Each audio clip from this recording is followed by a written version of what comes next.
Okay, I hear you. Just let me know when to... Ready when you are, Michael. Okay. The Surviving Generations of the Holocaust, based in Seattle, Washington, has taken on the project of videotaping eyewitness accounts of the Holocaust from those individuals who survived the Nazi reign of terror. Millions of people were annihilated just because they were Jewish.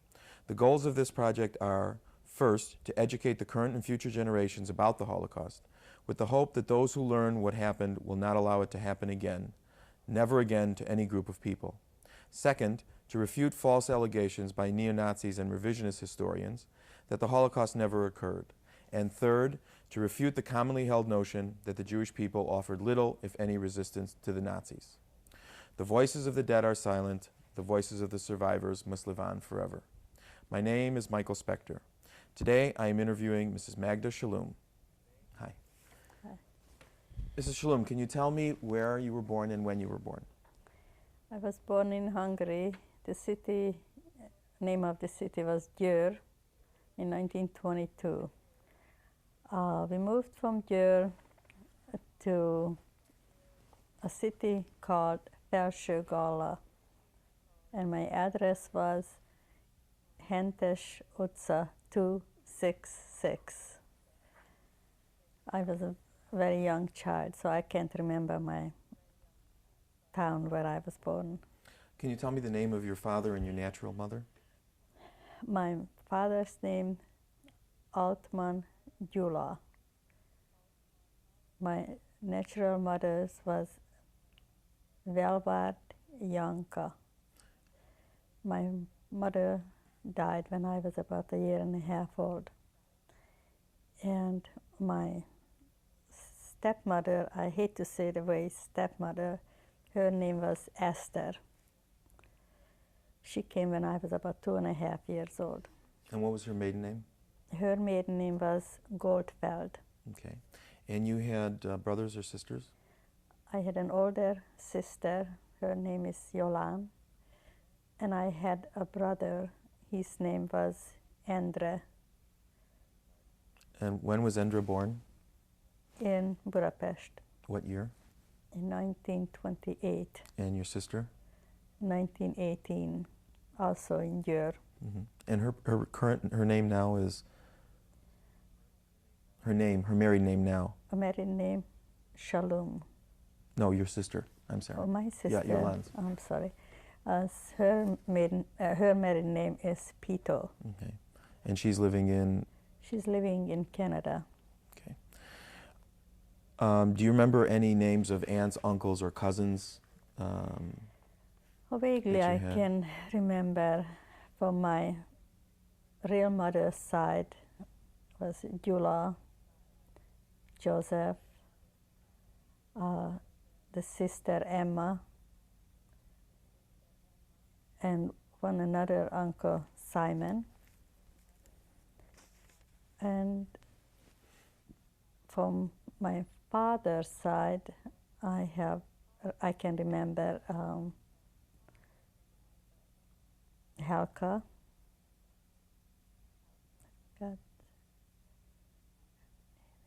Elizabeth. I can't. Elizabeth was another name that you gave me. Oh yeah, Elizabeth, yes, the youngest one, yes. Okay. Tell me a little bit about what your father did and a little bit about your life in Plaszow. My father was a locksmith, and he was working for a coal mine. And he worked very hard, but he was a very loving father. And as we were not very rich, but in our home we had a lot of love and a lot of pride to be a Jew. Were there any synagogues in your city? We had only one synagogue where we belonged, and it was close by to our house. And the only synagogue which was for the whole neighborhood, smaller towns. What language did you speak at home? Hungarian, only Hungarian. Okay. I learned German in high school, which I was lucky because when I was in concentration camp, I had a good use for it. Tell me a little bit about growing up in Plaszow. Growing up in my town, Hungary was always known to be a very anti-Semitic country. And of course, in a smaller town like where I was raised, everybody knew that I was Jewish. And even though we lived between non-Jewish people, but still, it wasn't unusual that when I was walking on the street, they would throw rocks at me and they would yell, stinking Jew. And of course, my father always told us kids, don't answer, just walk by and hurry home. And that's what I did. But it was a very, very hard life to be a Jew. Did you have many friends? I had mostly non-Jewish friends, and we got along fine until the German came. Okay. Were you very religious at home? Yes, my mother was strictly kosher, kept a kosher household.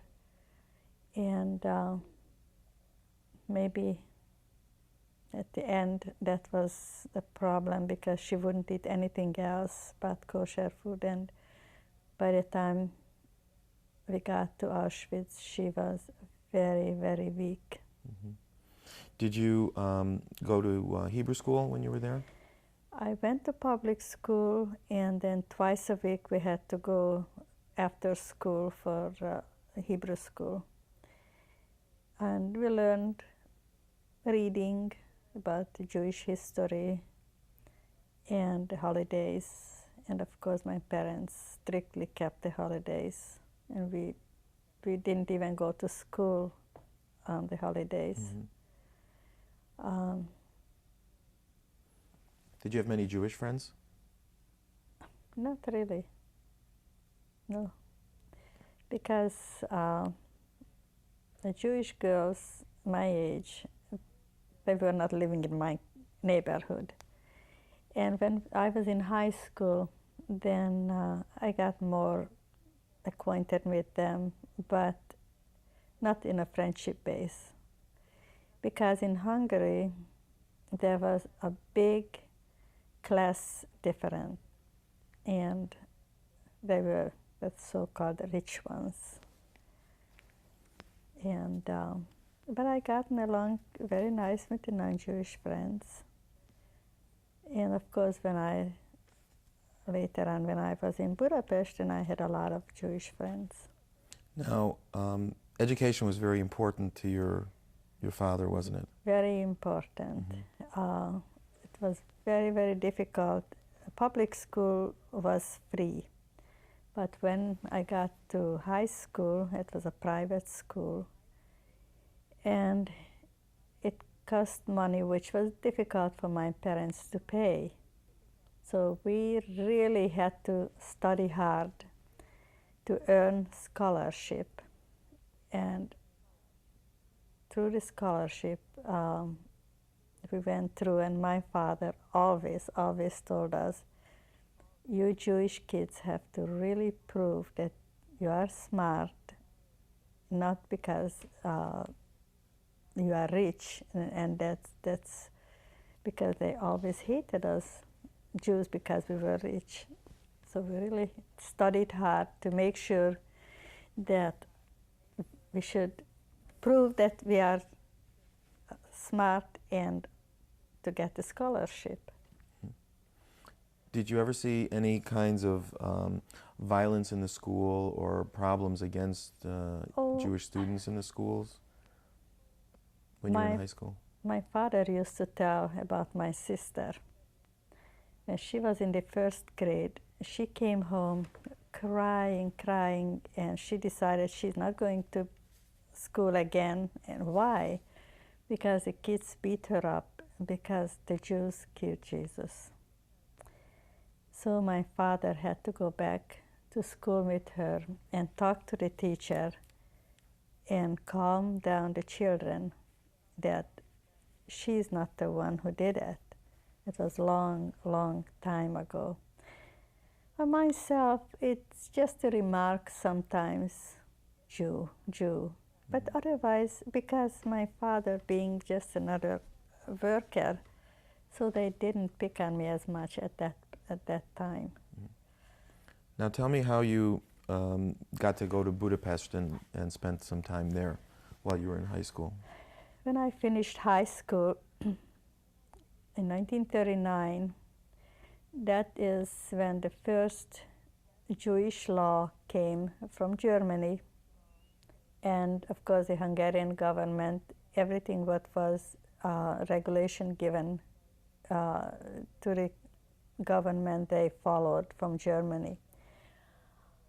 So when I finished high school, there was no way that I could continue to go to college, which my dream was that I wanted to be very badly a kindergarten teacher.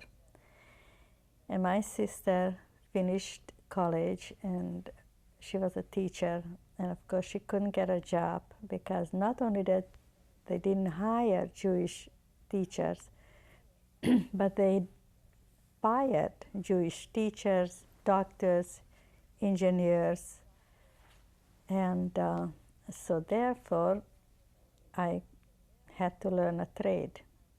So I started to learn to be a dressmaker in my hometown. And I had an aunt in Budapest, and she was a widow, and she asked my mother if I could come up and live with her. So I was all excited because I always loved to be in Budapest. So I got there, and again I started to learn the trade dressmaking, and I hated every minute of it.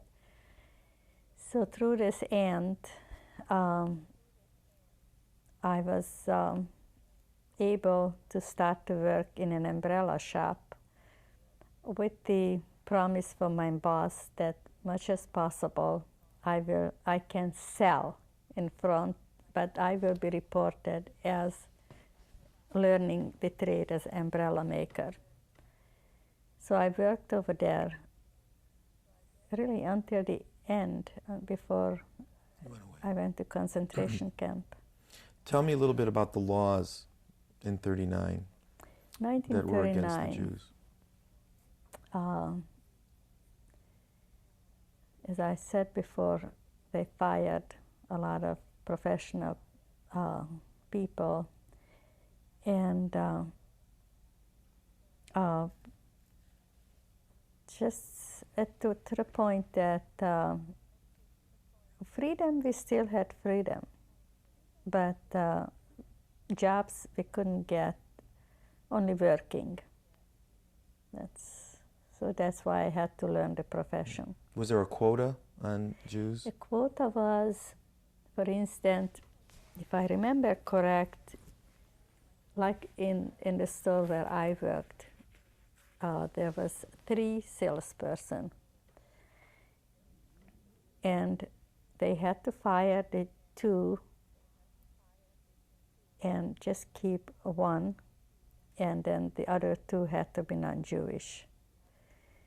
And that's the same thing. They had a certain amount, how many employees and how many the percentage Jewish, and the rest of them had to be fired. So, so a lot of professional people, they had to start to work as just plain workers. Mm-hmm. So tell me about Budapest in 1939, 1940, when you were a teenager, just finishing school, being in the big city, and how was life there over those few years? In Budapest, it was for me more a Jewish life because I belonged to some youth organization, Jewish organization, and do you know the names of the organizations that you joined at the time? No, Okay. I can't. Okay, go No. ahead. And so we used to, also we had a lot of people who came from Poland already, who couldn't speak, they escaped from Poland. They couldn't speak Hungarian, so in that organization we tried to teach them Hungarian to be able to find a job and so on. And then we were a very happy group, and we always tried to make the best of it. And that went on. In 1941, I finished, and I became, how they call it, when you finished studying a job. Oh, your trade? You were And a journeyman. journeyman? Yeah. So, but I stayed again at the same store I worked. And my boss was Jewish, a very nice man. And he tried to be nice, to help me much as possible. Mhm. Now, I understand that you did go home to your hometown during this time. When I found out that I can have a special worksman's tickets weekly, that unfortunately I found out it was in 1943, early summer. So I would go every day home, and I would arrive at home about 11 o'clock at night. My train would leave in the morning, 6:45. But I was happy to be home, and I think I came very close to my mother during that time. And that was continuing even when the German occupied Hungary. I still continued for a while to go to work every day. Mhm. Was the life in your small town in Budapest about the same up to about when the Germans came? Like from 39 to 44? In Budapest? No, in Budapest there was much more Jewish people, and like we have here the Jewish Community Center they had, and many synagogues. And it was a lot of Jewish people in Budapest, a lot of them. Okay. When did they start taking property away? The from the Jews? property, they already started to take away really in 1939. And of course, we didn't have a property to take away, but a lot of people, they had to give up properties, and we had just a small property, thinking back, which my parents bought with my aunt. So when my father retires, then we can move in that little house we built on. Which, when the German came in Hungary in 19th of March, if I think back, this is the Sunday which they came in. Because March 19th is the date. Mhm. And What year? And that was in pardon me? what year? In 1944. Hungary was the last country which German troop occupied, because they didn't have to occupy, because they gave the laws what to do with the Jewish people anyway. So we had that property not far from our hometown, and we built a little home on it. And when the German came in, about a week later, people came and they said, you have to give the key for the house.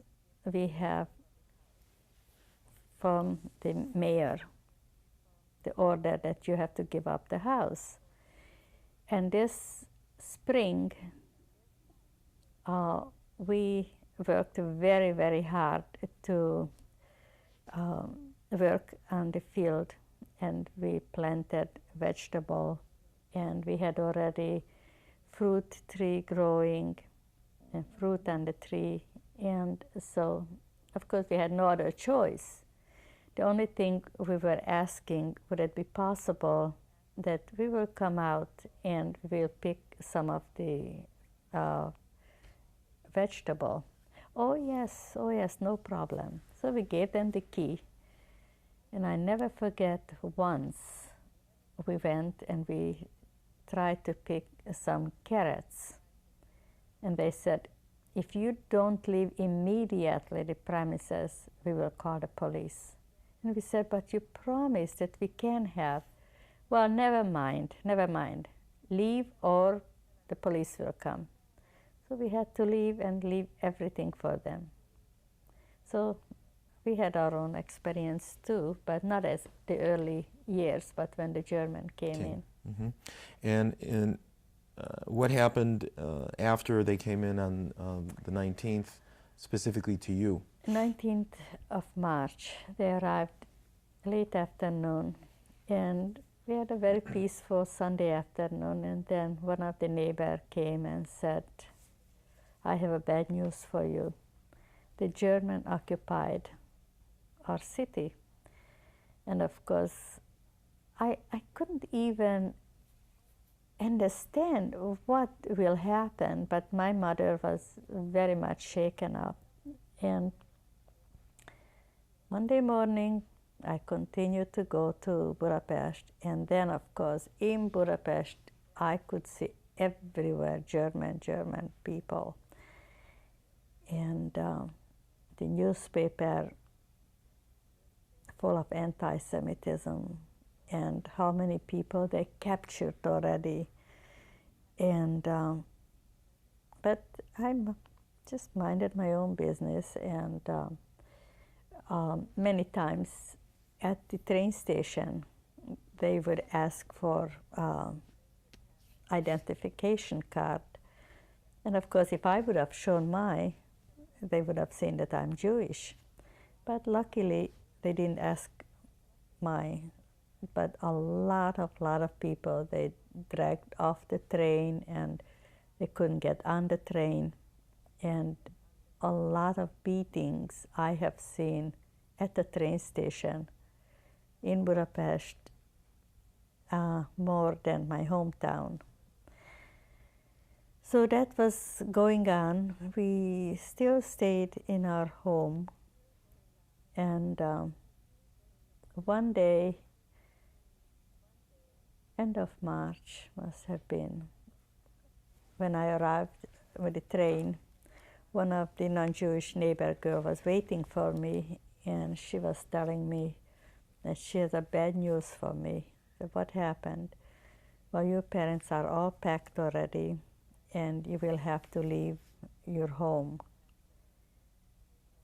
So I came home, and of course, much as we could, to pack in a little suitcases, bigger suitcase, and we had to leave our house. And we were moved in a small apartment building, which was owned by a Jewish doctor. And they packed us in this apartment building, and in the room where we were about, let me see now, I don't want to lie, 4, 6, 8, but 9 people in one room. I want to go back a little bit before we go to the ghetto in Plaszow. After a couple of weeks when they were there in April, was there a change before around the time with identification of Jews? Did you have to wear anything? April 1st, it was an order that we had to put on the yellow star, and it was given the measurement, and either we had it on the front of the chest or on the left side on the sleeve. And it had to be sewn on, not just pinned on, because if it's somebody noticed it was just pinned down, then that was trouble. Who carried out these orders? The Hungarian people, and So in your town, it was mostly the Hungarians and not the Germans. yes, mostly the Hungarians, but they did a pretty good job. Now, just around that time was Passover. Yes, Around then. it was Passover. And you were still going to Budapest. I still went to Budapest. My mother would not eat anything because they didn't allow from Budapest to deliver the matzah. So what I did, I would go to Budapest and would buy over there the matzah, and I was hoping that they will not catch me bringing home the matzah for her. And mostly she ate the matzah and potatoes, and she kept the holiday. Yeah. Okay, let's go ahead now to the ghetto where you Ghetto. stayed. And you said there were 3 to 4 families in one room. Yes. Do you remember a little bit about the circumstances there? At the circumstances, we were like, we had a double bed, and 4 of us slept on the double bed. There was another bed, lady and a daughter slept in it, and another one again, and one single man. He just slept on the floor. Do you remember any of the people that you stayed with? They did not. Only the one single man survived. You remember his name?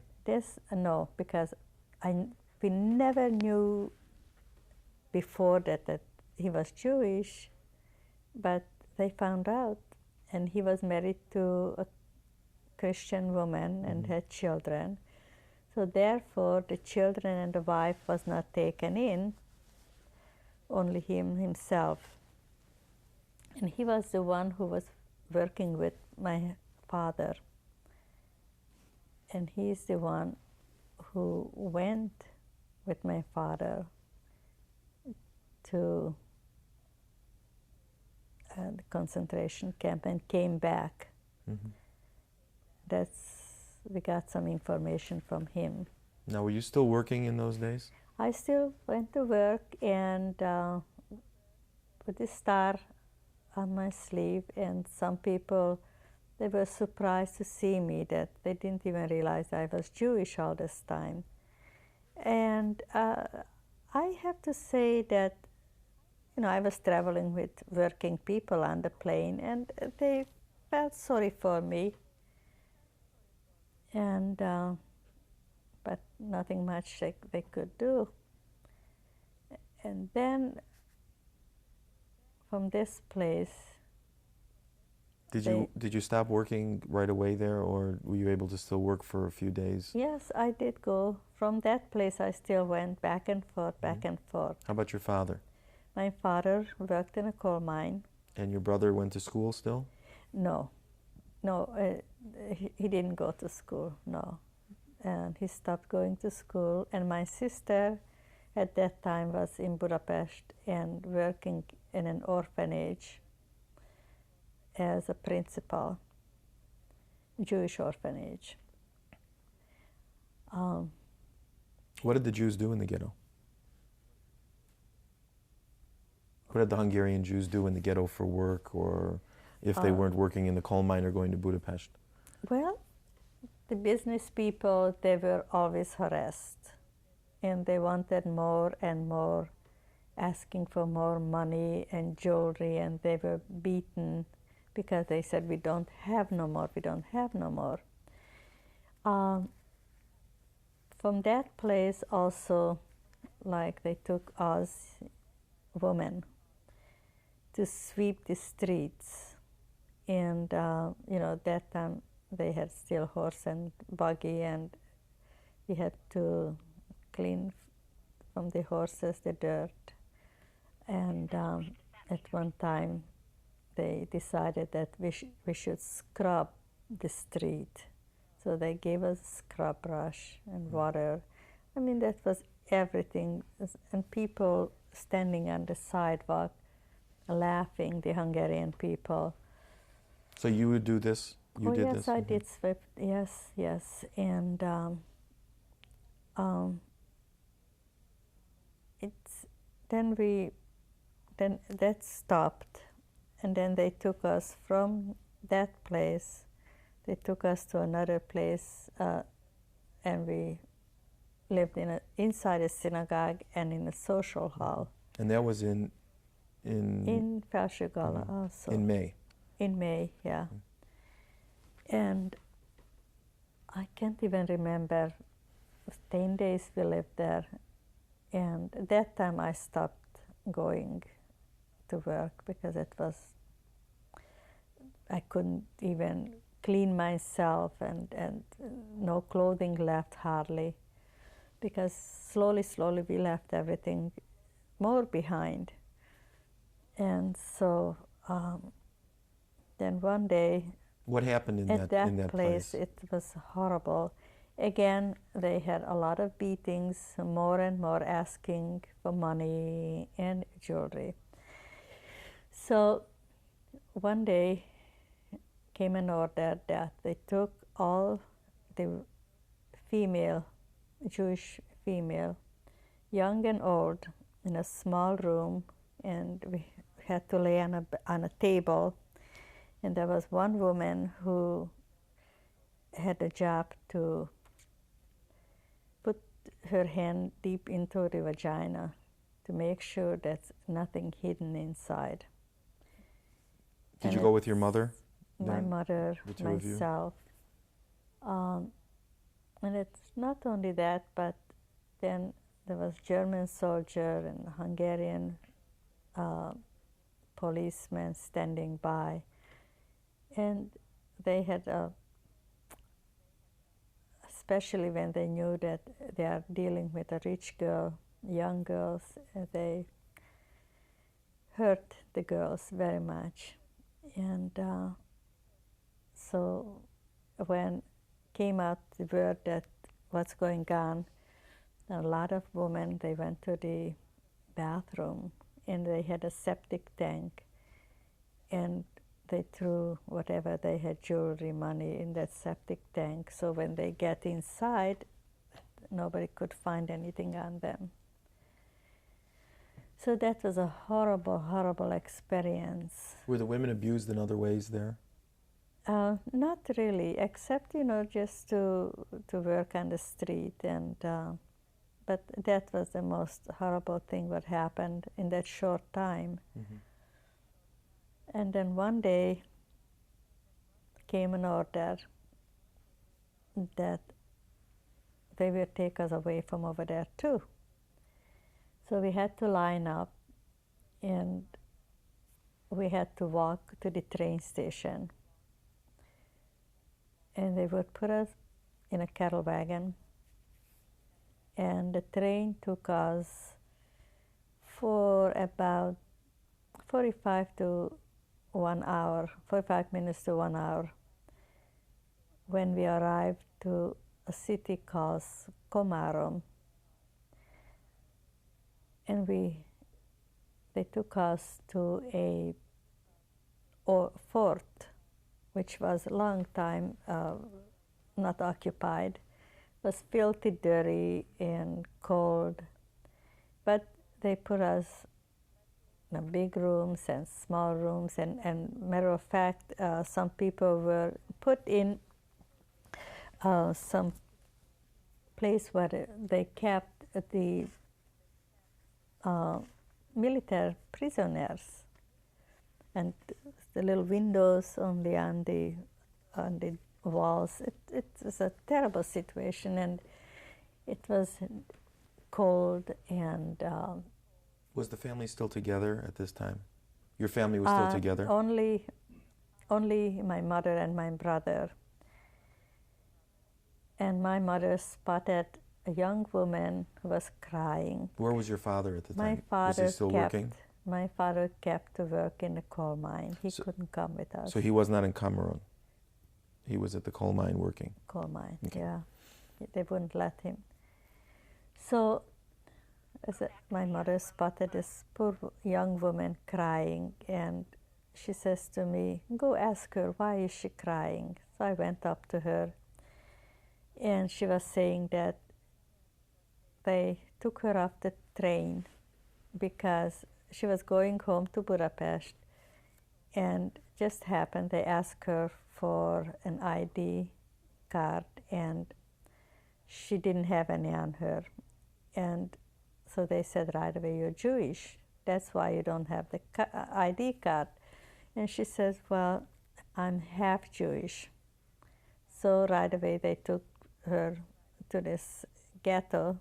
And my mother said, well, if you want to stay with us, you're welcome, but ourselves, we don't have no food, but stay with us.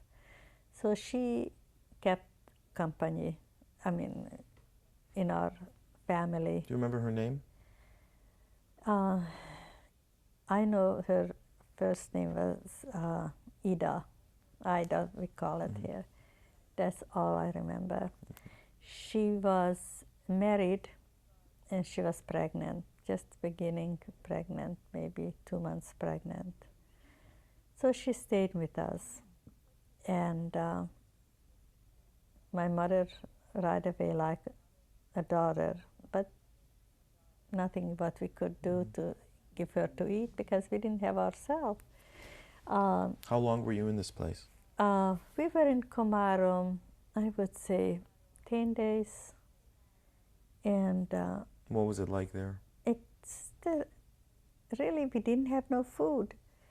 They didn't give us any food. If I think back, the only thing what we could eat, what some of the people had, maybe a little bit more bread, and they would give us a piece of bread or a piece of salami. But of course, my mother would not accept anything like that because it wasn't kosher. So I tried to make for her, I don't even know, flour and water, and they took us to bake the bread in the oven. So I put it in the oven, and it came out like nothing. It's like hard rock. But she tried to put it in the water and tried to eat that. So she was very, very weak. So then came the order again. Then they're going to take us away to work. Well, we thought it can't be any worse than this situation here. So we got to the train station, and they put us in the cattle wagon. And we were already inside. When I looked out the window just to see my father is standing outside, holding in his hand a package and trying to come up to the train. And I ran to the door. I thought, well, let me give him a last hug. And of course, they wouldn't let me get off the train. And he couldn't come up, so he stayed there crying, and we were standing at the window and couldn't do nothing. And until he saw the train started to move. So that was the last time I have seen my father. So we were packed in that wagon, about 120 people. And there was no place to sit down. Sometimes, we changed position.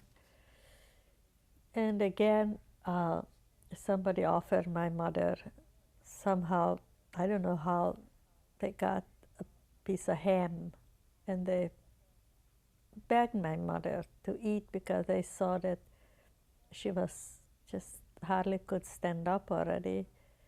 No, she wouldn't accept because kosher. So I don't know if it would have helped her any, if she would have eaten that. I don't think so, because she was already at that point very, very tired and very weak. So how long were you on the train? How long? Mm-hmm. We were on train, I think about We started out about noon, a day and a half, and we arrived in Auschwitz, must have been midnight.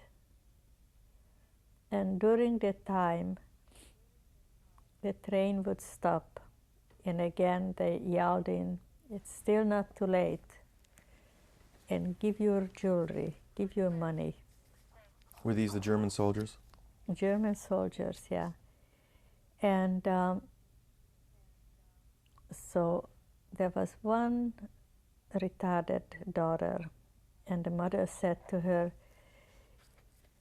"Give your money, give it."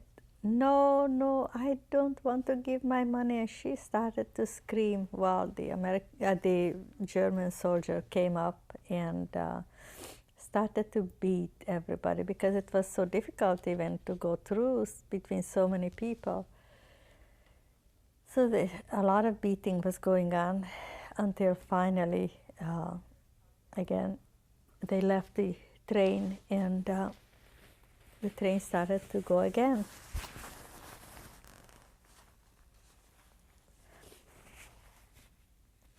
And one old man died on the train, one grandfather died on the train from my hometown. And of course, the daughter, granddaughters, they saw him dying. I think in my life, first time I have seen a dead person. So finally, when we arrived in Auschwitz, and when they opened the doors. Were the bodies still on the train when everyone was still there? Yes. The dead body was on the train still? Oh yes, oh yes, oh yes. And do you remember the day you got into Auschwitz, the date? A day was the 21st of June. I never forget, that was my brother's birthday. He was 14 years old. Michael, what about her brother on the train? And when they opened up the door, it was midnight, but it was like daylight, because such a strong lights they had. It lit up the whole area. So they told us, everybody out from the train. So finally we got out from the train. And then we had to stand up 5 in a row. And then slowly, as we stood up 5 in a row, they started to separate the man and the woman. And of course, they took my brother out from the line. And my mother was asking, crying, "Where are you taking my son? Where are you taking?" So one Slovak from Czechoslovakia, who spoke Yiddish, and a little bit Hungarian, was asking, "How old is your son?" And so my mother said, "He's 14. Well, then you don't need your son. You don't need to nurse your son anymore. And my mother I tried to calm her, and I said, "I'm sure that wherever they will take us to work, we will see each other. We will see him again." And of course, then as we got closer and closer and closer to the officer who did this, with the hand left or right, then we were separated from my mother. And she tried to come with me, but of course they forced her away from me. And again they said, "Don't worry, you are going to have a shower and you will meet again." Well, I waved to my mother and, "I'll see you soon," I told her. That was the last time I have seen her, because I'm sure that she never made it to any shower but to the gas chamber. And you didn't see your brother either after that? My brother I didn't see then. Matter of fact, I have never seen him again, but some people saw him. So they took us in a huge, huge barrack. And again, we had to stand up in lines, and they gave us the order to take all our clothing off, and I still carried my little handbag with my from school, my certificate and whatever I could save. And I put down, everybody had to put, as you were standing, fold neatly everything and put on top of your clothes the handbag. And after you take a shower, you will come back and you will pick up your belongings. So we were standing entirely naked. And so we started to go ahead. We didn't know what was going on. And then we could hear screaming as we got closer to another hall. And then we noticed that there were men standing around.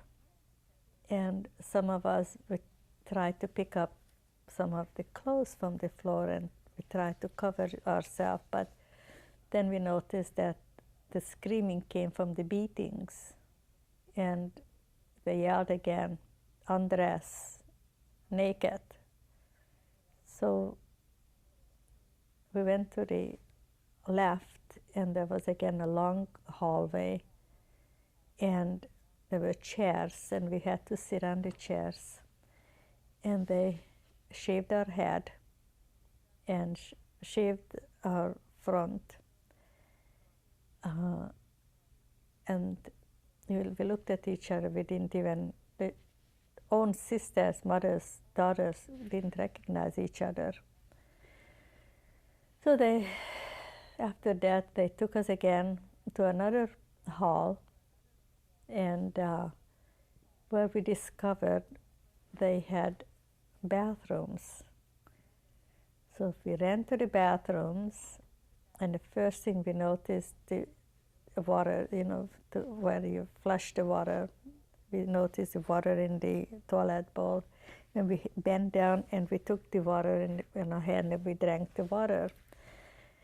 Because after all, at least our thirst, we didn't care what will happen. We didn't care. As long as it's water, we drank it.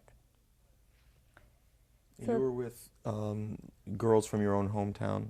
We tried to stick together in one group in the line. And we had a couple mothers who were young enough that they could come with us, and the daughters. And there was one young girl whose grandfather died, and her mother was taken on the other side because she had a very young sister. So the mother had to go with this little sister. So she was crying again and crying, and I tried to calm her. And her name is Kati, I can't forget that. And so what was the youngest girls that were in your group? She was that time 14. And the oldest, would you say? Well, the mothers, I would say the mothers must have been 45, but younger looking. So like 15 to 45. Yeah. And, but of course, 45 could be who looked older, but they looked younger than their age.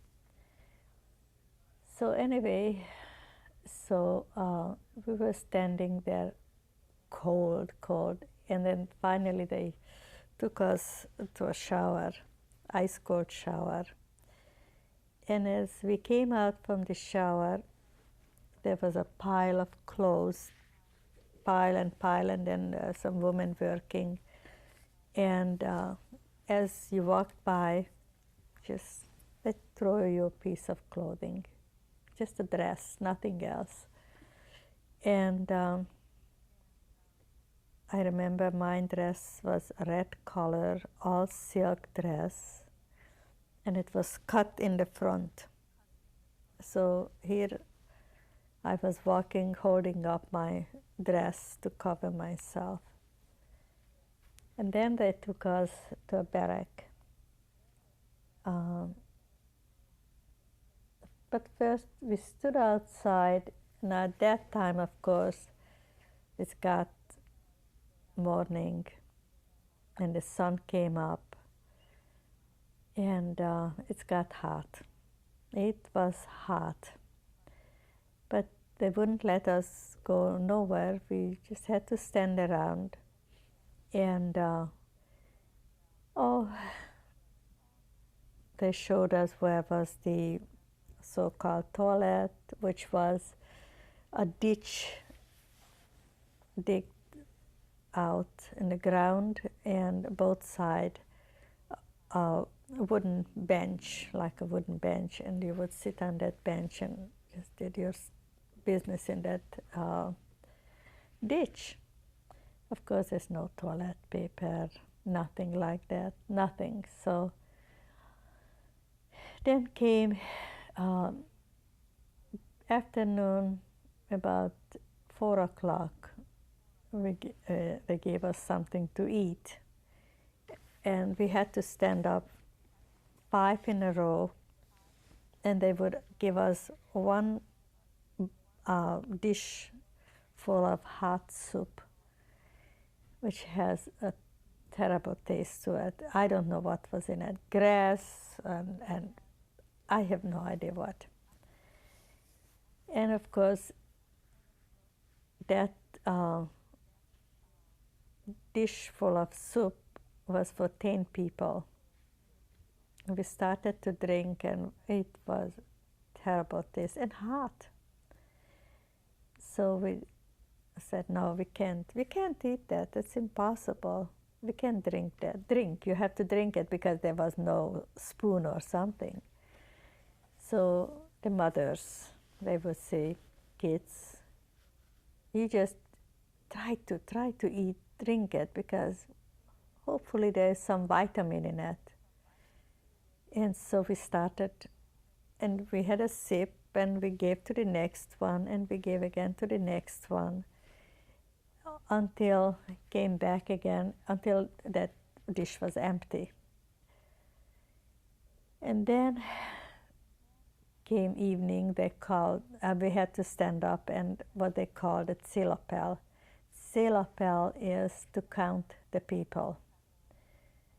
And after, we had to go to a barrack, which was unfinished, still dirt floor, no windows, terrible draft, and we just had to go, pushed more in the front of, or I should say the back of the barrack.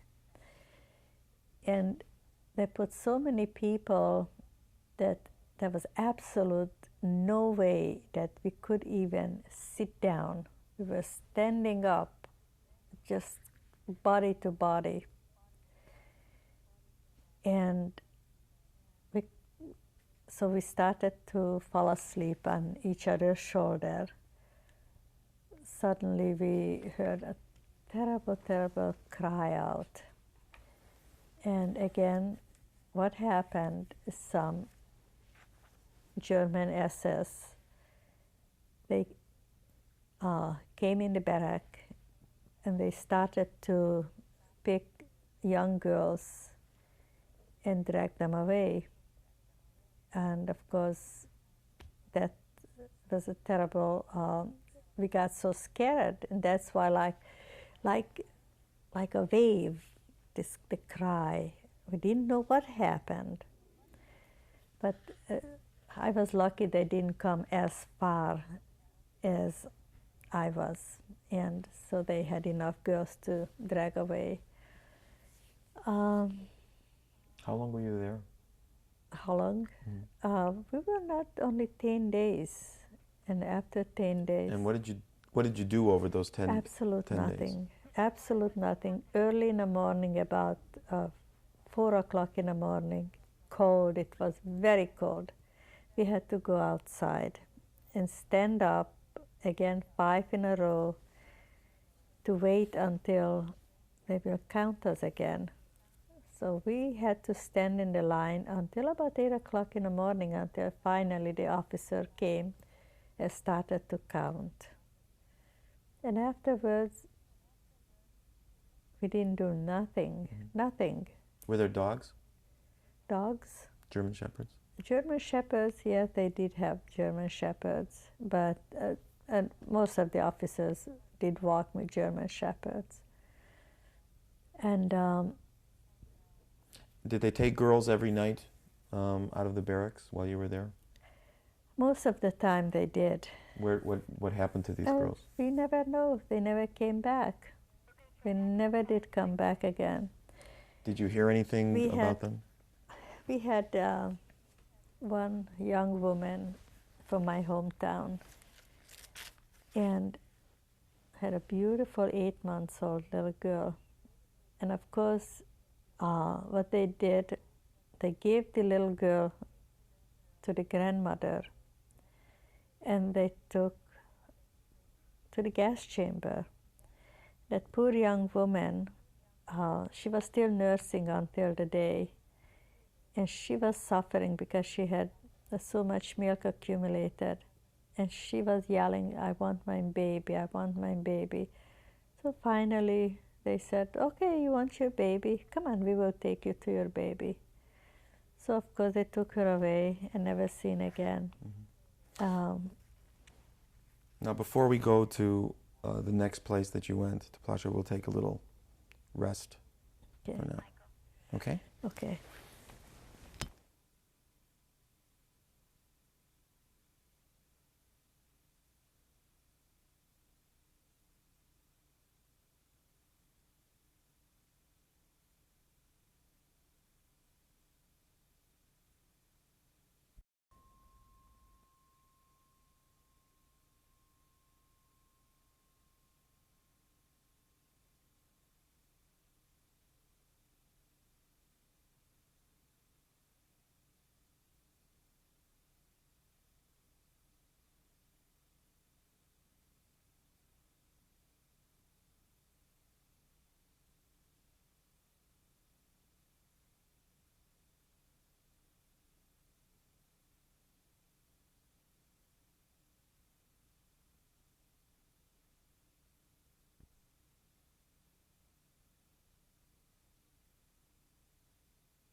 It doesn't.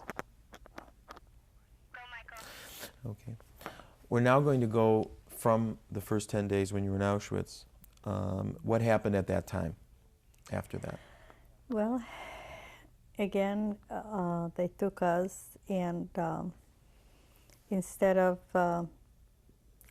wearing that dress, what we had on, we all got a gray colored long dress, and they took us again to the train station. And we were going to Plaszow. Plaszow is an outskirt of Krakow in Poland. So when we arrived in Plaszow and we looked inside the barracks and we saw they had bunk beds, we were all excited. And so when we were registered and assigned to our barracks, we walked inside, and the first thing we looked down on our legs, and they were covered black. We couldn't figure out what happened to us. Well, there were fleas that just unbelievable. It's just, anyway, flea bites. I was lucky that I was not so allergic to flea bites than the other girls and women who they scratched themselves until they were really infected, and they had to go to the doctor and, of course, never seen again. We had in Krakow, we had bunk beds, and I always chose the top bunk beds. And how many were in a bunk bed? That was one long bunk bed, not separated. So we were next to each other, and that was 3-layer, lower, second, 3-layer, yes, and straw mattress, and at night we couldn't go outside to go to the bathroom. They had a bucket if somebody needed, and it was strictly they wouldn't allow us to go out at night. So then in the morning, again, we had to get up early.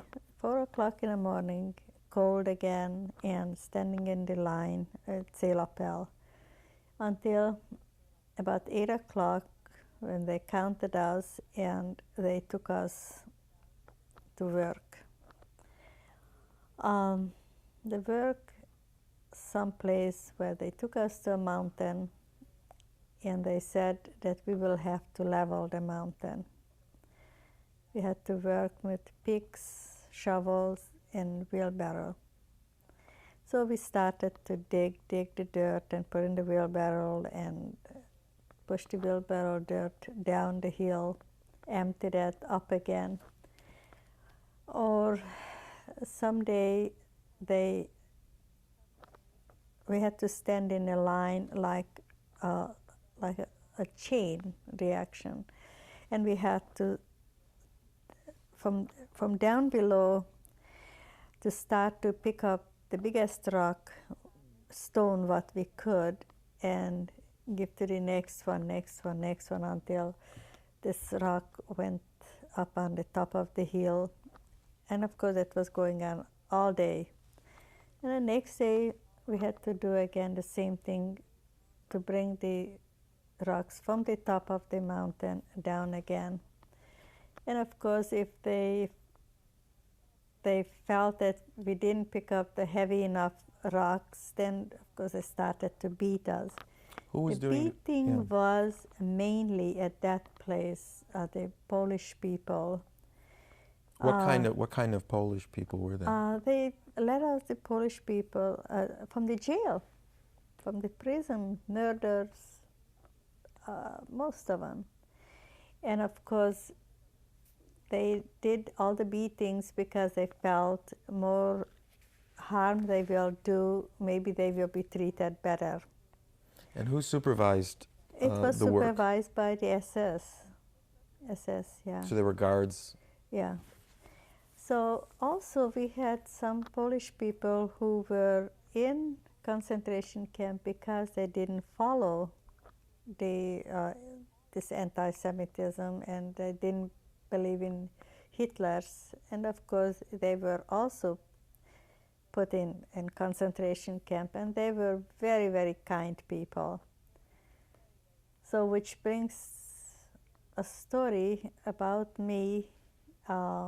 We had a very nice foreman, and we were carrying again dirt from the top of the hill down to the bottom and back again. So he was telling us, make sure that you don't stop to rest at the bottom of the hill. Don't rest on the top of the hill. And he was on the top of the hill. And he says, but when you see that everything is clear, you can stop and rest a little bit in between. So we were, again, 5 girls from our hometown. And Do you remember who they were? Yes. Their names? Yes. Can you tell me? The one was Edith, Kati, and another Magda, myself. I don't know who was. Anyway, all 5 of us from hometown.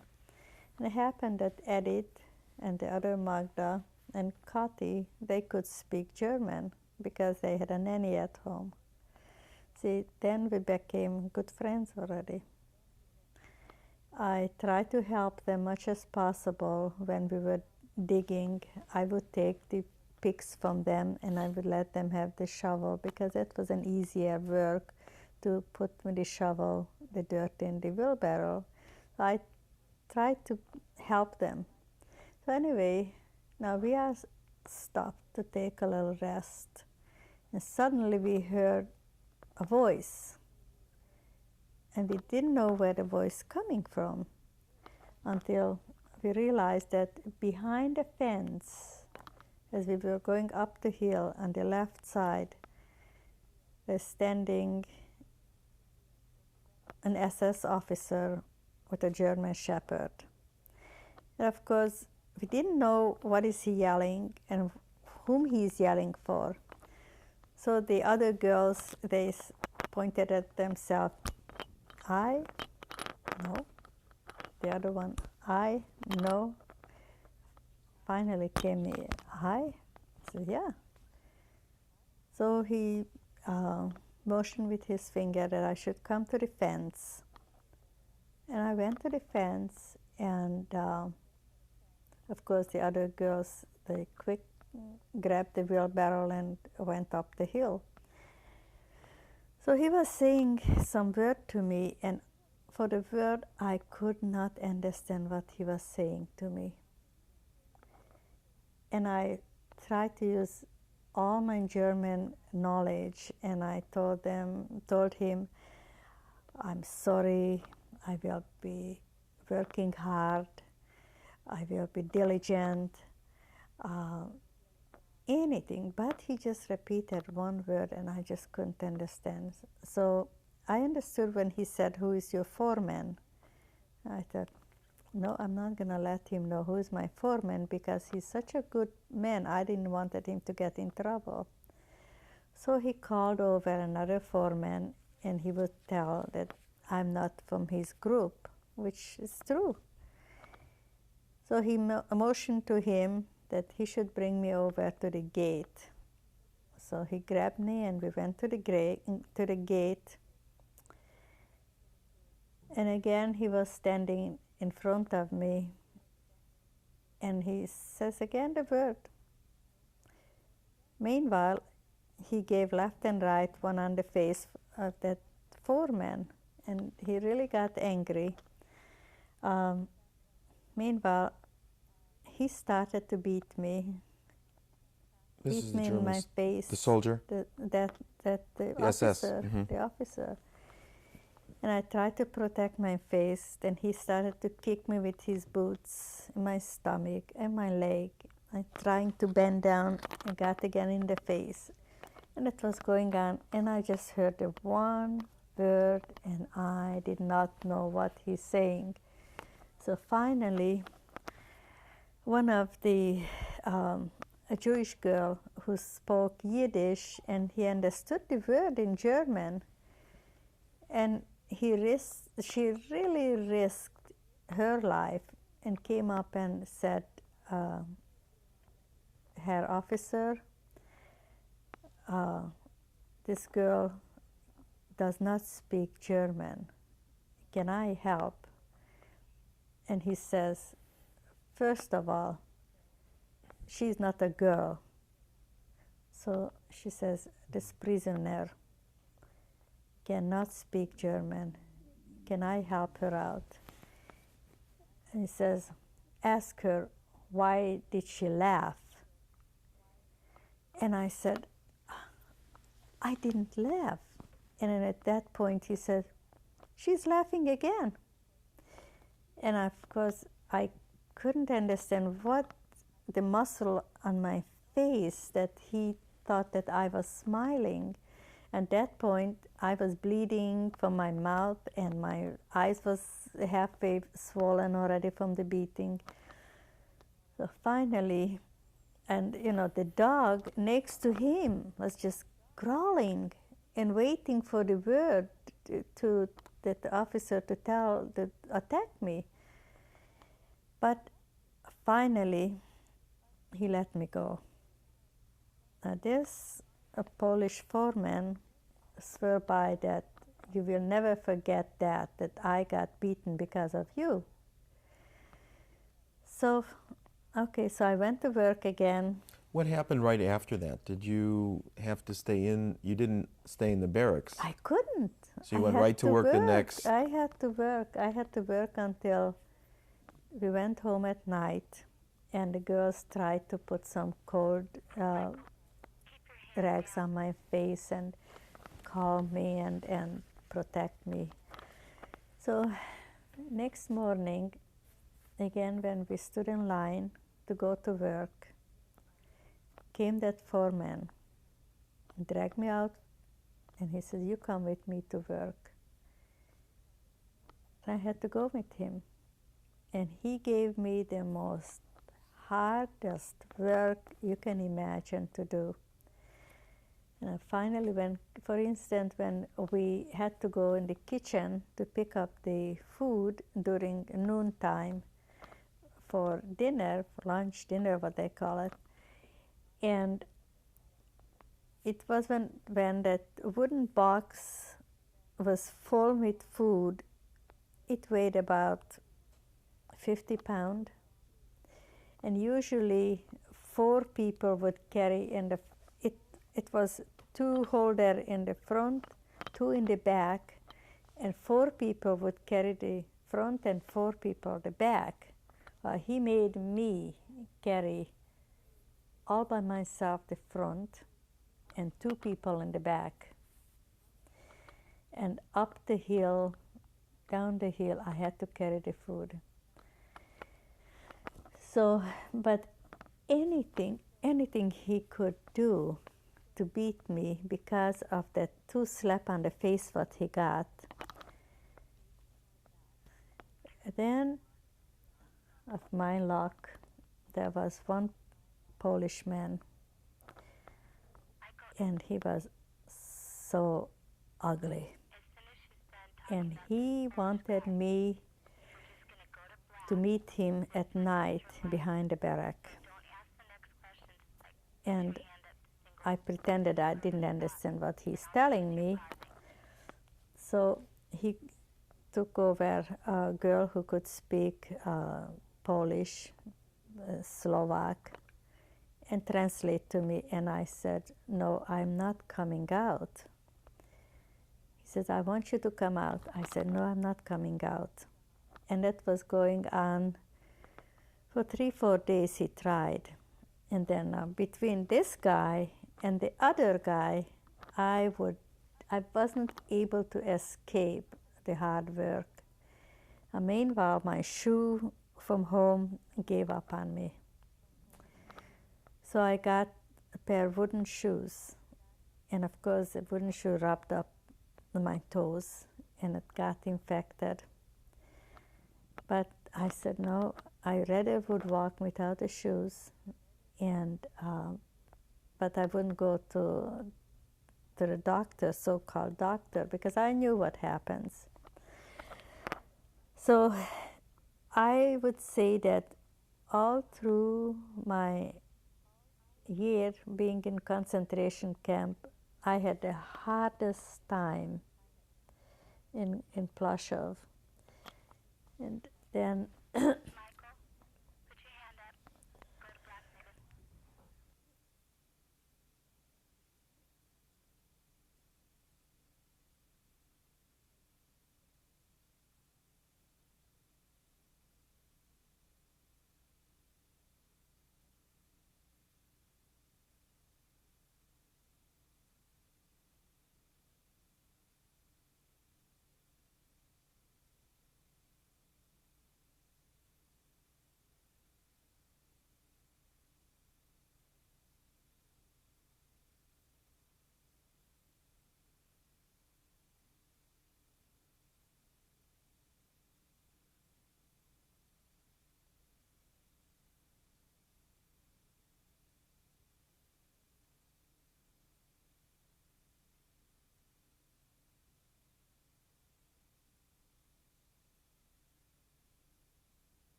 Okay.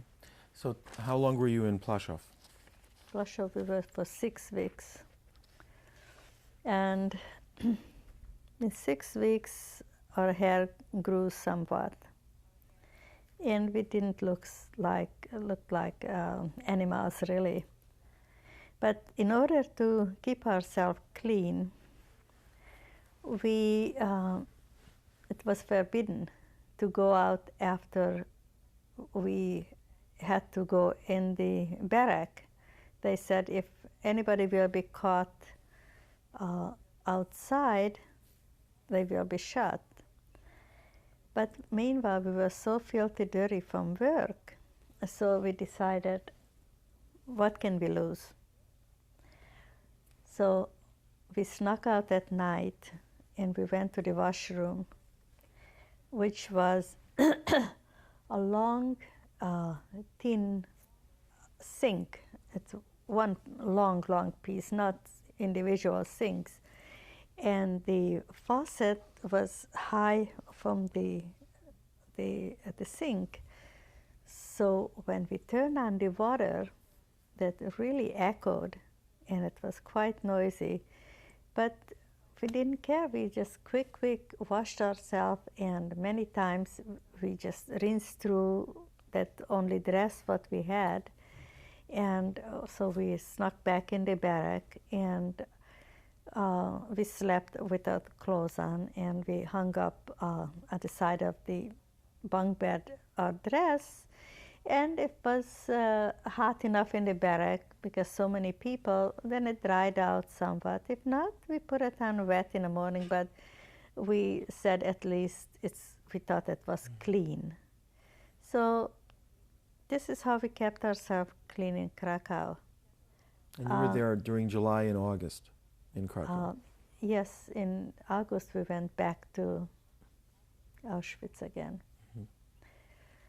So again, they put us also in Plaszow. We have heard, I did not see any shooting, but we have heard the shooting.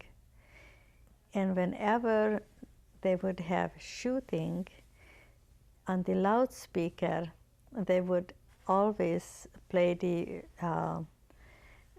waltz, the Blue Danube, and then they knew that is killing going on. That was a sign.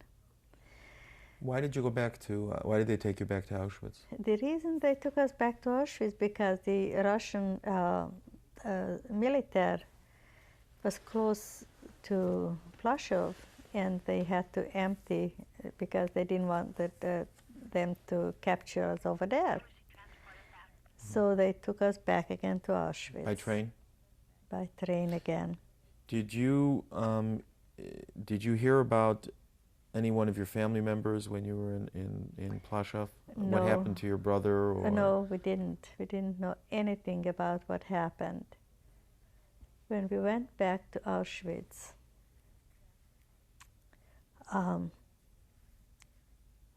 I did not see my brother, but some people, he was asking for me, and what they did, they were carrying in their cap little rocks back and forth by the train station. And he was looking for me, and afterwards I found out that some people saw him, who knew him from back home. And I said, I don't know, maybe I'm lucky. I'm glad that I didn't see him because I knew that he was hungry, and I didn't even have a piece of bread to throw to him. But I have not seen him, and I know that he did not survive. He was a little bit spoiled from home already. So when we got back again to Auschwitz, again we had to go through the ordeal. They shaved again our head, and at that time we still kept our gray clothes. And then again, then we had to go in a barrack. I don't know, 1,000 people in a barrack. And each barrack, the size was like a double bed. And it had, again, 3 layers. And I again took the top layer. And each section, there were 10 people sleeping. 8 this way and 2 this way. And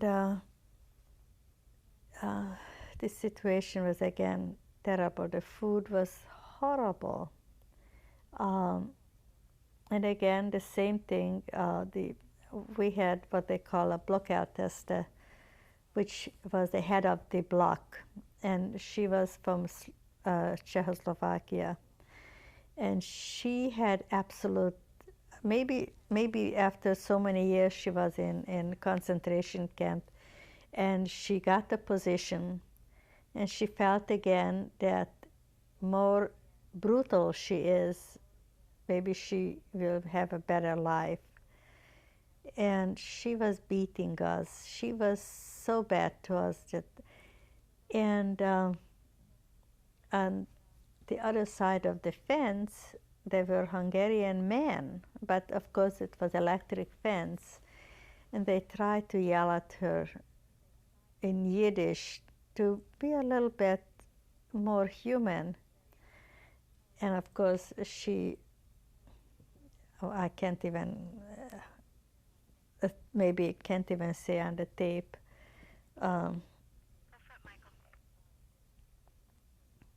She said, "You can lack my, that's all you can do for me. But I'm the boss here, and I do whatever I please to." So, of course, in Auschwitz. Did you call her anything? Did she have a name, this lady? She didn't. Myself? No, the woman that was doing this. With me? The block leader. Yeah. Do you remember who she, did she have, did you remember? The name? Yeah. No, but I know that she was liberated. She was liberated and she went back to Slovakia and lived her life. What did she use besides her hands to beat you? She had a whip, not the hand. No, she was beating with a whip. Oh, no, she wouldn't hurt her hand. But anyway, in Auschwitz, they had practically every second day selection. And it was going on again. We had to undress entirely naked. And the SS men and women were standing on the side. And we had to run by them. And if they saw that somebody was weak, they were picked out from the group and put aside, taken away, and that's it. So that's how we didn't do much work during the time. And we were there for 4 weeks. But after 4 weeks, sometimes we were assigned to clean the toilets, which was a latrina, what they call it.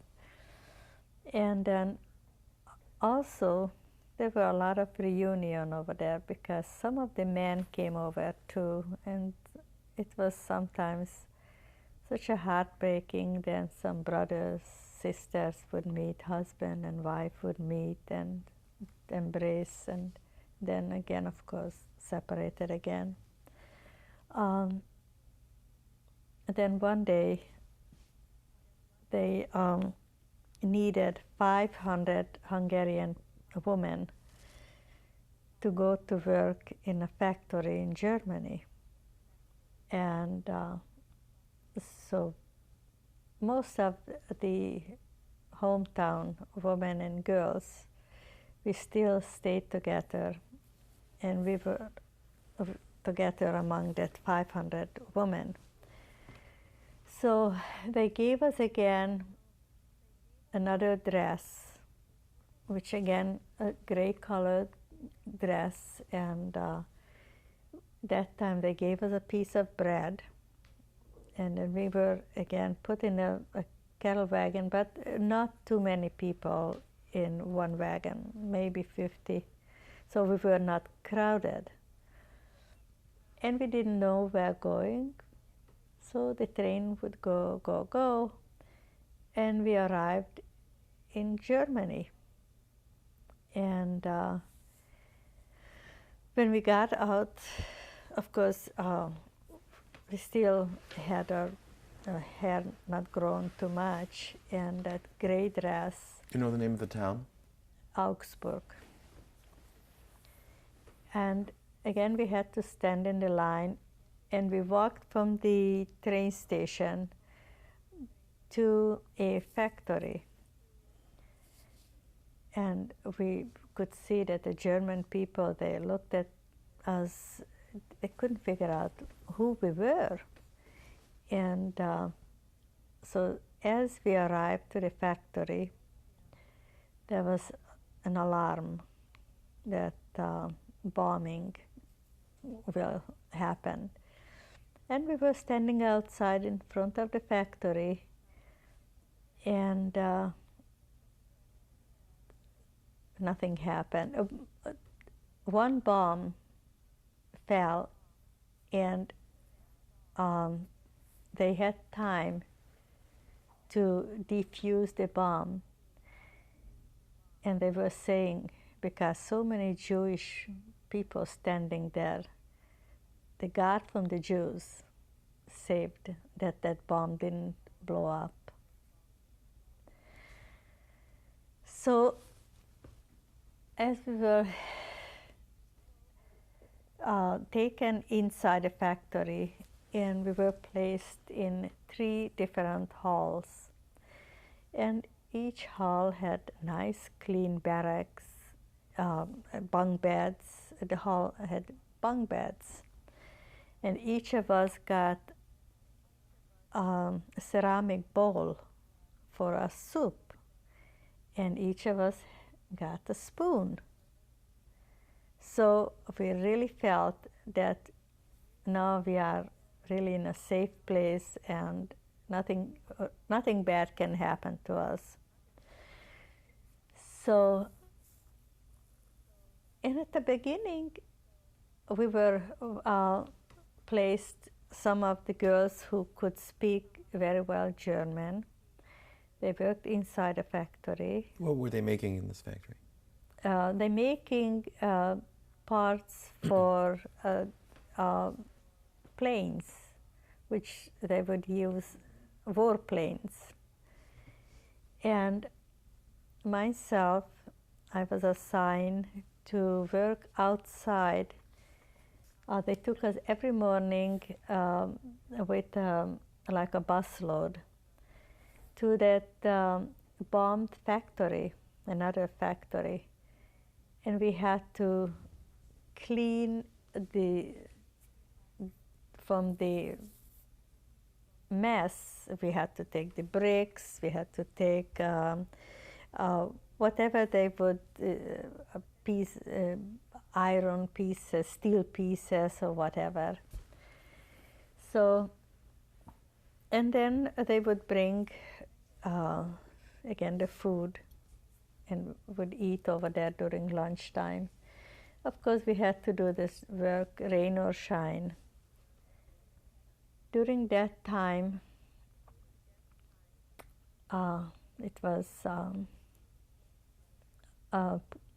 Yom Kippur, and we had a very extreme religious girls with us, whose father was a very well-known rabbi. And these girls, they couldn't eat the food because only time they would eat the food if they knew there was absolute no meat in it. And so the kitchen staff, they would tell them there's no meat. And of course, it's terrible, terrible. What they did, we were on the second floor, and on the third floor, German people worked. And they had their kitchen, and whatever they had, a potato peel, they would send downstairs in the kitchen, and they would cook the potato peel for us and put something like oatmeal in it or whatever. The only time, Sunday, when we got what we called goulash, they had peeled potato and ground beef in it, and was pretty good edible. These religious girls, they couldn't eat that food. Now, Arab Yom Kippur, by the time we got home in the factory, it was too late for them to eat. It was sundown already. So next day, when we went out, the two girls, they were in that group where I used to work. What we did, and also, let me go back. These two girls, we never could figure out how. They saved 2 small prayer books. We don't know how. And they always prayed from that prayer book, morning, night. And of course, we believe that we are praying to God to save us. So what we did on Yom Kippur, we hid the 2 girls in 2 different barrels, that to make sure that the 2 girls don't have to work on Yom Kippur. So we just said, just pray for us, pray.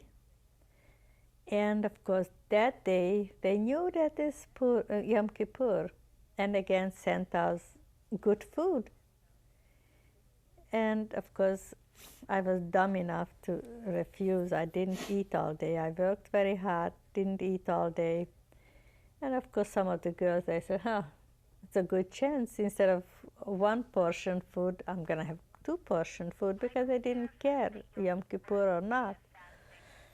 And so evening came, again, the girls couldn't eat because it was cooked on Yom Kippur.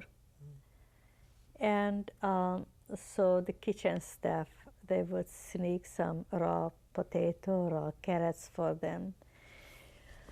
So, but I thought maybe God will help if I keep the, the fast.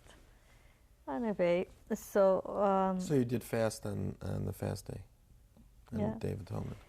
So then one day I had good news. One of the girls talked to the foreman inside the factory and said, I have a sister who is working outside, and she can speak pretty good in German. So why don't you help her to come and work in the factory? And so I started to work inside the factory. And it wasn't so difficult because the factory was heated. The day came when the first snow fell. We looked out the window, and here, then we were thinking of our families. Where are they? Cold outside, snowing. And we started to cry so bad. And there was one very, very good-looking, blonde Jewish girl. And the boss from our department, was he a soldier? We could say that he fell in love with her. Was he a soldier or just a... He was a civilian. Mm-hmm. And so he called her in the office, but the office was only, the whole office was with glass window. Not, you could see inside. And he was asking her why everybody is crying. And so she said that we are thinking of our brothers, sisters, parents. What happening to them? So he was the first one who told us, you don't have to worry about your parents. They are not alive anymore. And he was the first one who talked about that when we arrived in Auschwitz, they were killed. Mm-hmm. And of course, that's all we needed, the news. But So you were in Augsburg for how long? in Augsburg, we arrived in end of August, and we were there until April. And then what happened in April '45? In April, then again, they knew that the war they're losing the war. So they decided to take us away. And the head of this factory over us was an SS officer. But we had another officer who was a Wehrmacht officer who was wonderful. I mean, when he came in the factory, and usually if the SS officer would come in the factory, we didn't know how fast we should work, because not to find any excuse to take us away from over there. When he would come in the factory, he would say, just keep calm, just take your time. We couldn't figure out, but anyway, he was wonderful. Now, when came the order to take us away from Augsburg, this man, the Wehrmacht officer, the last Zählappell, before we left, he stood up on the chair and he would tell us, don't worry, I will be with you everywhere. And if you have to die, I will die with you. And we could see that SS officer just burning for anger. But the Wehrmacht officer was a higher officer than this SS, so he didn't know what to do about it. So they put us again in trains. And the train started again, and we were taken to a camp which also belonged to Dachau. So did Augsburg belong to Dachau, branch of Dachau. And we arrived to a camp called Mühldorf, where there were already a lot of Hungarian people, women, and on the opposite, at the side behind the fence, there were a lot of Hungarian men. And at that point already, a lot of the Hungarian men, they were like skeletons.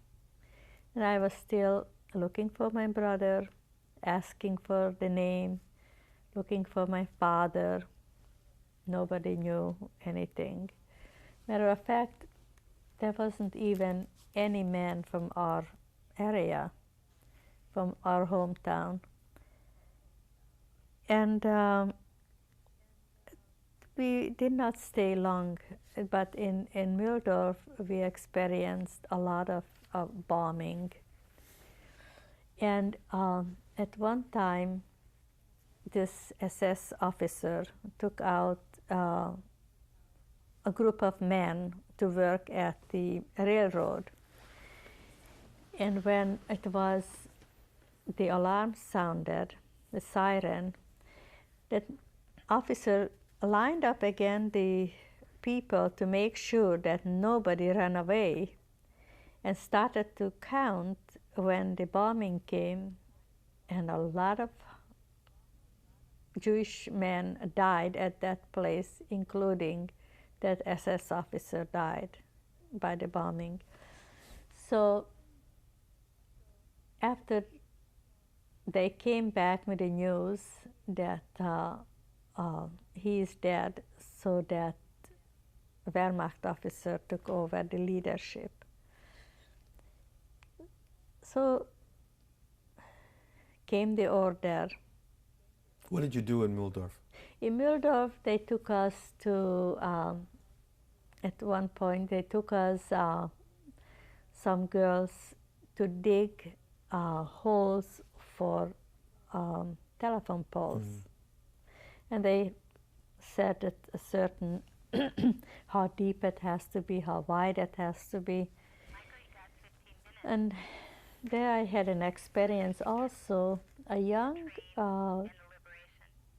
soldier came by and pointed at me that he wanted me to go to a glass house and a stone house, and I couldn't understand what he said. So I went with him, and he was asking me how old I was I ever married? And I said no. And he says, are you a virgin? And I said, yeah. And he said, and he wanted to come closer to me. And I said, no.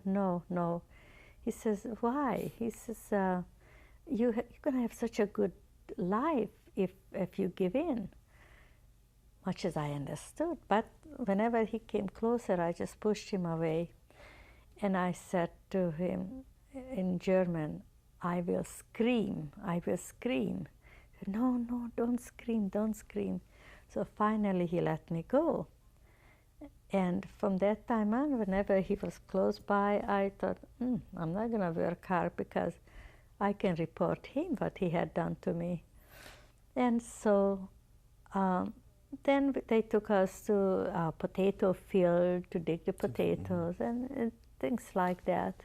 So did you, from there, is that where you were liberated, was in Mühldorf? Then came again the order to take us to a forest and to be killed. And again, we got put in the... How did you know you were going to be killed in the forest? Did they... It came the words out. And so we got in the train and cattle wagons again.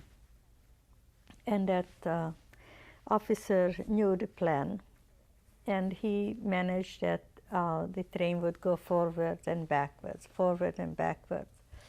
And during this time, we arrived to one station where the train was stopped, and some German soldiers yelled out, you're free, the war is over.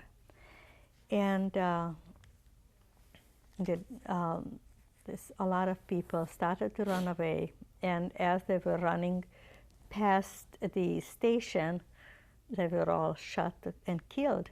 And then this officer yelled out, get back in the train, until I will tell you that you're free. Don't believe anybody. So of course a lot of people came back at that time already injured, bleeding, and got in the train, and it was a horrible sight again. And then again another point where the train stopped, and suddenly we heard the planes coming and started to throw bombs. And this officer again looked outside, and of course we found out this later on what happened. And he went outside and he grabbed some of the striped jackets from the man, went outside and threw on the top of the train. And she yelled out all the able men to do that. And then, of course, the American pilots, they saw that was a prisoner train and stopped bombing. But again, a lot of people died during that bombing too. So then we started to go again, and we stopped again at the place called Tutzing. And the plane stopped. And early in the morning, must have been 6 o'clock in the morning, we heard that yelling that the American soldiers are here, the American soldiers arrived. And we said, don't move, don't move. So finally, we have seen that some of the people came back smiling with chocolate and cigarettes, and then they said, yes, the American army here. So we got out of the train, and we stayed there, and I don't know from where, they delivered food to us and gave us to eat, and of course, a lot of people, I have seen a lot of dead people because they were so weak already, they ate and they died. Now, from Tutzing, the next station was Feldafing. Is that where you met your husband? In Feldafing? In Feldafing, yeah. We have a few minutes to talk about this, so I would like to discuss a little bit about your husband before we get to the next part. We were liberated at the same train, and when we got to Feldafing,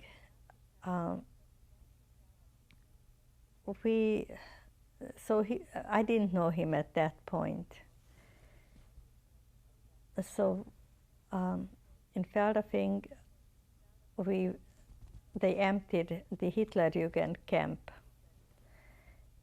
and we got to the kitchen, the mess hall, where they gave us to eat. And that time, my husband saw me first and tried to talk to me, but of course, he couldn't speak German, and I didn't know who he was. And from that point on, he tried to look me up at the barrack, and the only thing he could talk to me in German, I love you, and they would say together, and the Greeks would pronounce zusammen. And so I hadn't planned to go home with the transports because they got transports to go back to Hungary or wherever. And he wouldn't let me go back again. And we couldn't even speak the language. And we got married. And I had a brother-in-law. And we loved each other very much. And my husband, he went through, from 1943 in March, he went to Birkenau. And from Birkenau, he was taken to Poland, Warsaw. And that was a ghetto, which was already after the uprising. And they asked for 500 Greek Jews because they knew that they couldn't speak Yiddish, they couldn't speak Polish, they couldn't speak German. So they brought them to work and to clean up after the uprising, the ghetto. And so my husband said that they asked who is familiar to work in a leather factory to make from the raw fur leather. And my husband's father was in a business in Greece. So of course he raised his hand that he knows how. And they took him in the factory and tested him. And of course he knew the trade, and then he told that he has a brother who also know the trade. So the two brothers, they worked together in the leather factory, and they had a chance to trade like a black market, give a piece of leather to a Polish man, and he would give a piece of bread for them or piece of salami. And so somehow they survived that way. And I never forget, my husband was telling their experience in Warsaw. There was a very handsome Greek man, and one of the Polish women fell in love with him, and she helped him to escape. And of course he was captured and taken back again. And my husband said that they had the place to hang him, and everybody had to watch. Even his own brother had to watch the brother being hanged. And they said, now there's an example. If you try to escape, that will happen to you. So, from Warsaw, they walked. Even from Birkenau, they walked to Warsaw. And my husband was saying that they would walk by a dirty, like a small pond.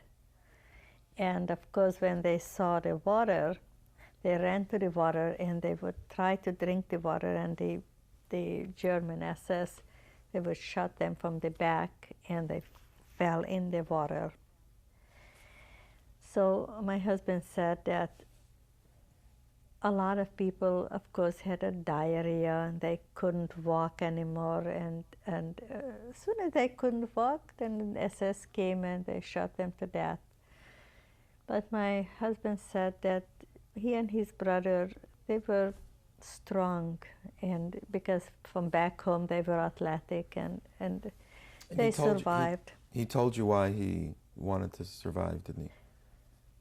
Whenever somebody asked him, why you went through all this suffering, and he said, I always wanted to see the end. What will happen at the end? And so you came to the United States when about? In the United States we came in 1951, and you had 2 children then? We have 2 children. What were their names? Henry, the oldest, and Lucia, our daughter.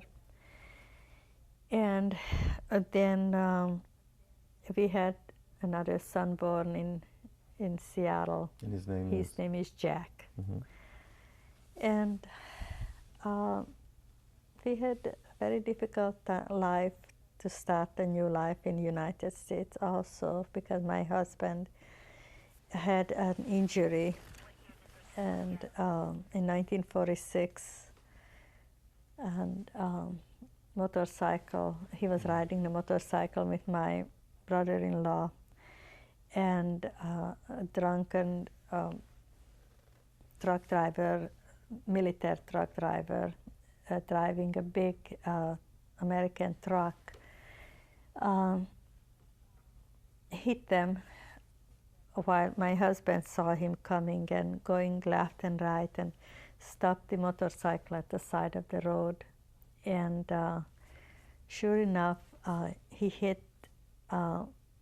truck hit my husband's leg, injured his left leg. My brother-in-law was looking out why my husband stopped the motorcycle, and as he was leaning out, he was hit on the head, and he died about 3 hours later. So your husband was And my injured husband at that was point. injured and was for many, he was for a whole year in a hospital. I had that time one child, and he came out from the hospital and again back in the hospital because it wouldn't heal. Where was he born? My husband, he was born in Greece, Salonika, What year? 1918. And then when you came to the United States and you settled, what year in Seattle did you come? 1951, December. We arrived with our 2 children. And we had a very, very difficult life to start a new life because of my husband's leg injury, and then he had ulcer surgery. And but we, after we got settled down, we started a business. So besides your 3 children, you have grandchildren? Oh, well, our older son got married, Henry, and we have our daughter-in-law, Andrea. And we have 3 beautiful granddaughters, and Stephanie, who will be 17, Davina, 13 going on 14, Louise, 10 years old, and then our daughter got married, and we have a son-in-law, Marco Di Funes, and we have 2 wonderful children. Our only grandson, Ben Sion, who is 13. And his name and is? Ben Sion. And the daughter? And Ariella is our granddaughter, who is 9 years old. Okay. I need to ask you one final question. Yes. If you have a message for future generations, what would it be? A future generation. The way I feel right now, I hope, God help, it shouldn't happen. I don't know what kind of advice I can give, to go on with it or get rid of your life before that would happen again. But God should forbid. It should never happen again, I hope. Thank you.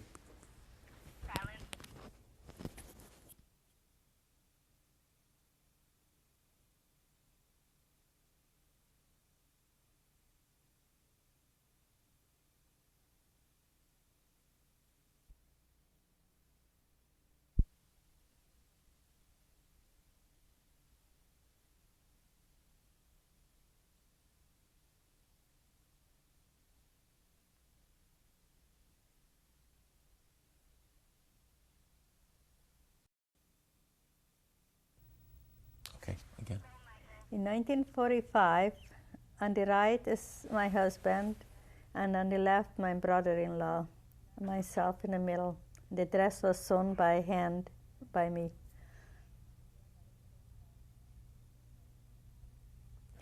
That's the 2 brothers. You can see how much they loved each other. And the date? Jaco and my husband on the right, Isaac. Michael, is this the one that was killed? Yes. That's the one that died? He's the one who died, yes. In the accident. This is my first ID card, what we got in Feldafing. 1945. 1945, yes. This, the same thing. Those were the, oh, okay. This is also to prove that I was born in Hungary. Is that my? Yes. And which camp I was. Okay.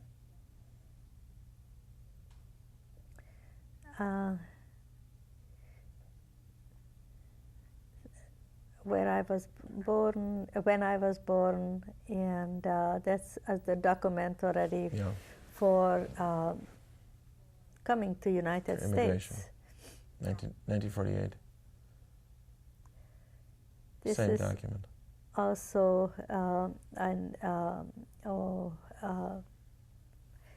to tell about which camp we were, and was signed by, help me out, people, Witnesses from? witnesses, Yeah. yes. Okay. It's again Oh, where that's I the was tracing one, living yeah. in Germany, Villa Cantor, and born. Yeah, it's sort of like a birth certificate. It's the same thing. Yeah, this said where you were. It says year where I was Yeah, born. and this is where you were. This is a certificate of where you were. Yes. Where you spent the time in the camps. Where I was born, the date, and the country. But also the camp was from Auschwitz at the bottom. Yeah. This is my brother-in-law's first ID card, Jacko. Mm-hmm. That's my husband's first ID card, Isaac. And my husband's another ID card. Yeah, for tracing. I can't see from here. Mm-hmm. Do you want to say why your husband can't give testimony?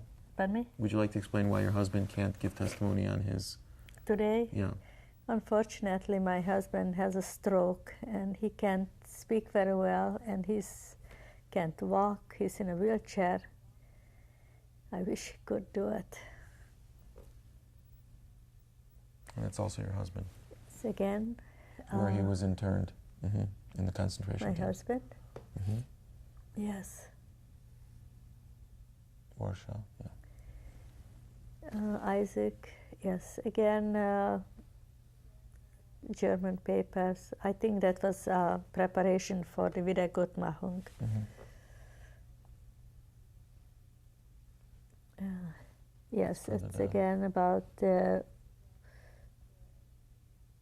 DP Camp Feldafing. Okay, this is again, he is which camp he was in. And the dates.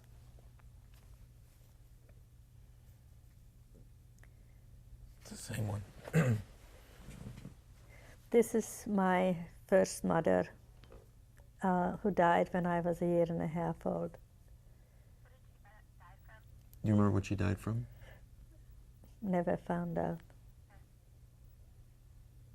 This is my sister's graduation picture from college. Her name is Yolan. So it was about 1937 maybe? 1939. Okay.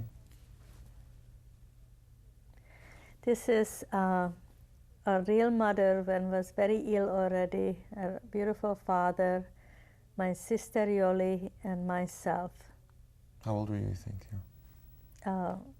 Myself? How old were you, yeah? My mother, when she died, Mm-hmm. She died was about 30 years old, young. Okay. Yeah.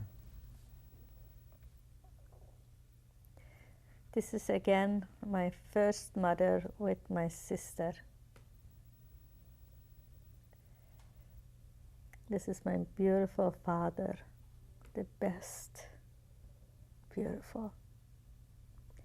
That must have been taken in 1942, something like that. Yes. That's before he was married. The back of that picture, such a beautiful words. When he sent this picture to my mother, they were only engaged.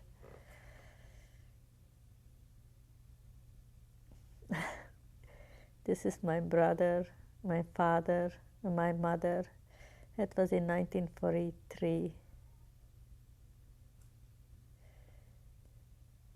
This was also 1943. This on the right is Terry, my cousin who died 1 day after the liberation. Then myself, my uncle Joseph, and a friend of Terry, a non-Jewish girl. That's in Budapest. In Budapest, yes.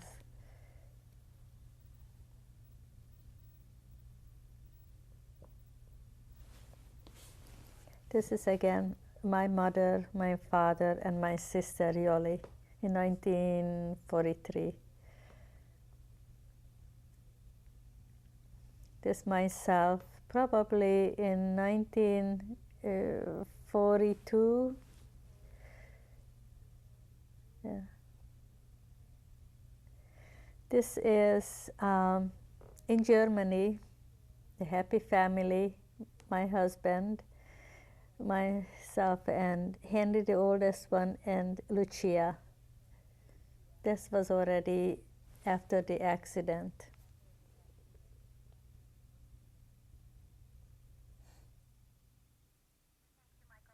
Must be 19. Thank you. 1940. Well, he was born already. 1950 must have been just before You came left. over. Thank you.